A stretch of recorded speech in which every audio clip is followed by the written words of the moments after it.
Ini adalah kisah seorang nelayan yang hidupnya diubahkan oleh Tuhan. Seorang yang pernah menyangkal Tuhannya, namun menjadi sosok penting dalam penyebaran awal kekristenan dan gereja mula-mula. Inilah kisah Petrus. Nama aslinya adalah Simon. Dalam bahasa Ibrani, Shimon artinya mendengar atau yang mendengarkan. Namun Yesus memberinya nama baru, Petrus, dari bahasa Yunani Petros, yang berarti batu atau karang. Dalam bahasa Aram yang digunakan sehari-hari saat itu, ia disebut Kefas, yang memiliki makna sama.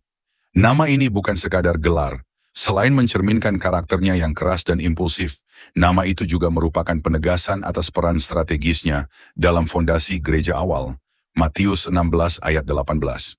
Simon berasal dari Betsaida, Galilea. Ia bekerja sebagai nelayan bersama saudaranya, Andreas, di Danau Galilea. Ia bukan orang terpelajar, bukan ahli Taurat.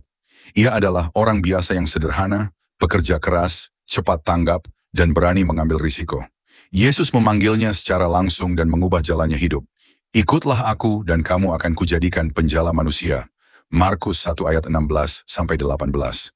Di antara ke-12 murid, karakter Petrus sangat menonjol. Ia menjadi juru bicara tidak resmi, sering mewakili suara para murid. Ia yang pertama mengaku Yesus sebagai Mesias, anak Allah yang hidup. Matius 16 ayat 16.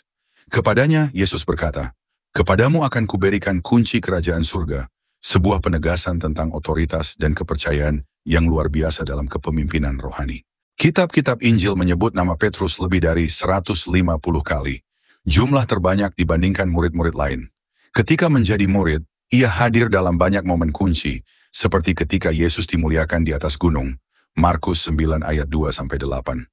Atau saat Yesus membangkitkan anak Yairus, dan ketika Yesus berdoa di Taman Getsemani.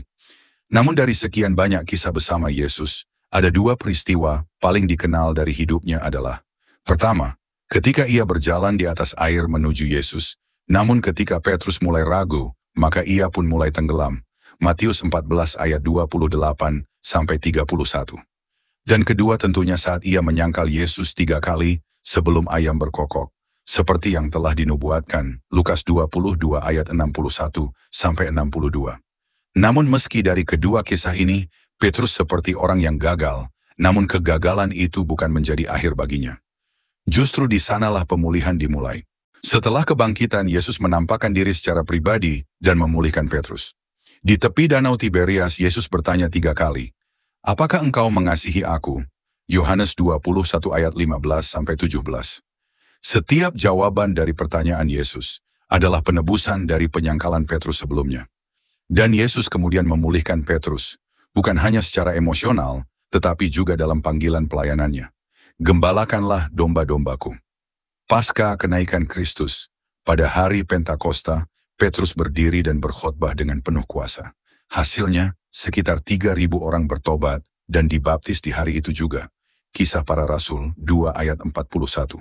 Inilah awal gereja mula-mula dimulai. Sepanjang pelayanannya, Petrus menghadapi banyak hal dari mujizat hingga tantangan. Di antaranya, penyembuhan orang lumpuh di gerbang Bait Allah, Kisah Para Rasul 3, di penjara, bahkan mengalami hukuman cambuk. Namun Petrus tetap teguh memberitakan tentang Kristus. Ia juga yang pertama menyampaikan Injil kepada orang bukan Yahudi melalui rumah Kornelius, Kisah Para Rasul 10. Sebuah langkah radikal yang mengubah arah dari misi gereja mula-mula. Tradisi gereja menyebutkan bahwa Petrus pergi ke Roma dan memimpin komunitas Kristen di sana. Ia menulis 2 surat yang kini tercatat dalam Perjanjian Baru, yaitu 1 dan 2 Petrus. Surat-surat yang berisi penguatan bagi jemaat yang mengalami penderitaan dengan pesan utama, tetaplah teguh dalam iman. Akhir hidupnya adalah bukti dari kesetiaan. Menurut tradisi, ia disalibkan terbalik di Roma pada masa pemerintahan Kaisar Nero. Dia disalib terbalik karena Petrus merasa tidak layak mati dengan cara yang sama seperti Tuhannya. Petrus kemudian dikenang bukan karena ketidaksempurnaannya, tetapi karena kasih karunia yang mengubahnya. Ia disebut batu karang bukan karena kekuatan manusiawinya, tetapi karena imannya yang kokoh dalam Kristus, sang batu penjuru sejati.